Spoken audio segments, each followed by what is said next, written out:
দেখি মনা আমার কি মাছ এনেছে। ছেলে আমার মাছ বাজার করে এনেছে, আমি যেতে পারিনি আজকে। ইলিশ এনেছে, বাবা রে, ইলিশ ইলিশ ইলিশ, ও বাবা ডিমালা ইলিশ, আমি খেতে পারবো না রে, সিদ্ধ করে খাবো আমি এক পিস। হ্যাঁ, আর এটাতে এনেছে, এক হাতে আমাকে করতে হচ্ছে, সবাই ব্যস্ত, কাউকে আমি ডিস্টার্ব করতে চাই না, ট্রাইপড লাগানোর মতো জায়গা নেই এখানে। ওদের জন্য এগুলো, আমার নয়, আমি এগুলো খাবো না একদমই,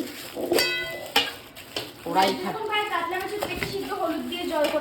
এটাও বড় মাছ খাবোই না আমি, কাতলা মাছের পেটি সিদ্ধও খাবো না আমি, চিকেনের স্টু, ভেজিটেবল বয়েল, এইসবই খাবো। দেখছো কিভাবে ইনসাল্ট করে। ওই যে মাছটা তো একদম বাবারে, মনা মাছটা তো হেব্বি সুন্দর এনেছিস রে, হেব্বি সুন্দর বাবা। ইস পেটিটা দেখো একবার,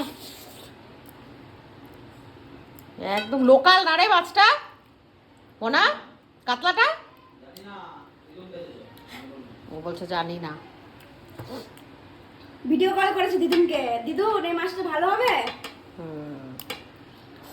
এই দেখো কাতলা এনেছে একটা, আর এই যে ইলিশ, আর কিছু আনেনি, ডিমালা একদম ইলিশটা।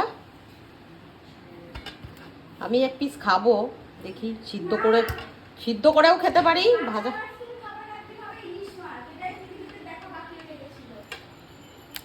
ঠিক আছে সোনা, তোমরা যা বলবে তাই হবে। তো এগুলো আমি এখন ক্লিন করে নিই, তারপরে তোমাদের সঙ্গে দেখা করবো।